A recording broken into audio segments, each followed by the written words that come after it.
Hi friends, எல்லாரும் எப்படி இருக்கிறீங்க? நலமா இருக்கிறீங்களா? நானும் நலமா இருக்கிறேன். உங்கள் அனைவருக்கும் வெள்ளி இனிய மதிய வணக்கத்தை தெரிவித்துக் கொள்கிறேன். இந்த நாள் உங்களுக்கு நல்ல நாளாக அமைய வாழ்த்துக்கள் தெரிவித்துக் கொள்கிறேன். நான் இன்றைக்கு கூட சாப்பாடோட வந்திருக்கேன்.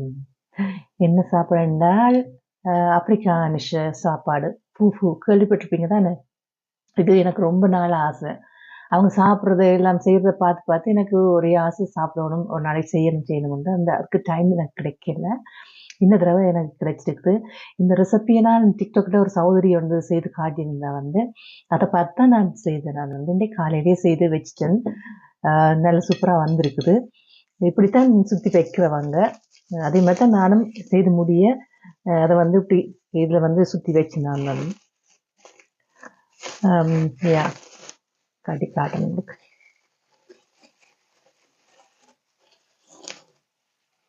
இப்படி இருக்கு.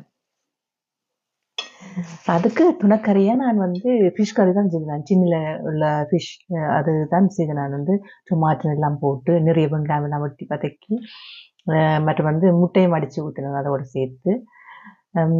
எப்படி இருக்கு சாப்பிட பார்க்க ரொம்ப நாள் ஆசை இன்றைக்கு நிறைவேறி இருக்குது.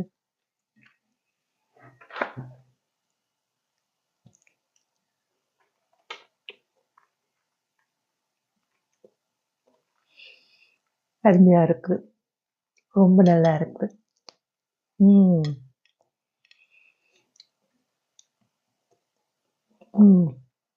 சூப்பரா வந்திருக்கு.